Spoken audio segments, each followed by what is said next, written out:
Welcome to this week's episode of Your Stock Request for the 12th of December. Hi, I'm Michael Gable, Managing Director of Fairmont Equities. Your Stock Request is a weekly video where I take your requests and analyse the share price charts. So this week we have ANZ, Sandfire, Bega Cheese, 5GN and BrainChip. So if you have a request, send it through. Make sure you've signed up to the free newsletter. Make sure you share this video on social media. If you are enjoying these videos, we'd love to get some feedback from you via review on Facebook or Google. And just finally, we do have a special deal at the moment where you can download our 2020 market outlook and receive 8 weeks of our dynamic investor for free. So make sure you do that. And of course, any advice here is general only. So we'll start off with ANZ. So this is a daily chart. As we could see, like all the other banks, it's had a rough couple of months. Volume here has obviously been quite heavy on the way down, but price action starting to ease off a bit in terms of the downside. Same with the volume, starting to ease off a bit.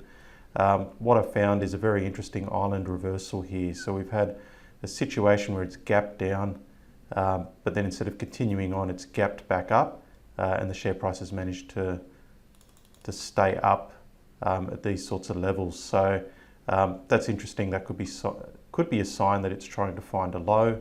And if we have a look at our daily RSI, it's been in oversold territory, and by easing back up here, it's basically giving us a buy signal. So I think for the short term, at the very least, over the next several weeks, we should expect a bounce in ANZ. So looking at Sandfire, so this is a weekly chart. Copper's been breaking out just over the last few days, but Sandfire hasn't really kicked on with it just as yet. We can see here that the range, in terms of what it's been doing this year, the range is starting to tighten up a bit. But if I move to a daily chart, we could see it's at the bottom of that range. So by tightening up here, it means that we should get a fairly decent move soon.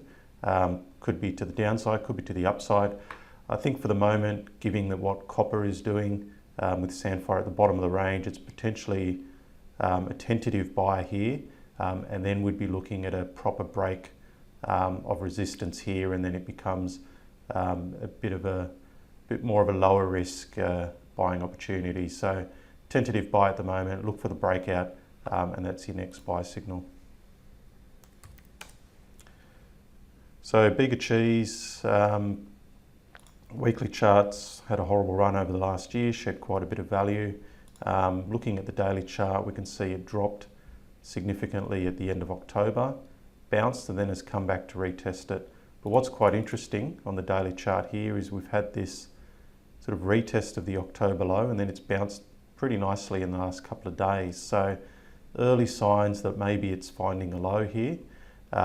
Ideally, we need to see it go back through this previous peak near $4. So I think if we see a nice move well through $4, then that starts to give us a bit more confidence that we might have a low in Bega. Okay, 5GN. So this is a daily chart. So we've got the decline here from the middle of the year. Very nice bounce in October and good volume as well. And then what it's done is it's sort of eased back. So we've had this sort of easing back on lower volume. So not really much selling pressure, to be honest.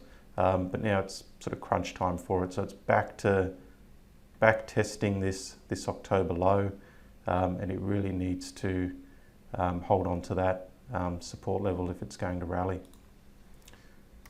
And finally, we have BrainChip. So this is the weekly chart. Over the last few years, we could see it's just been a big underperformer.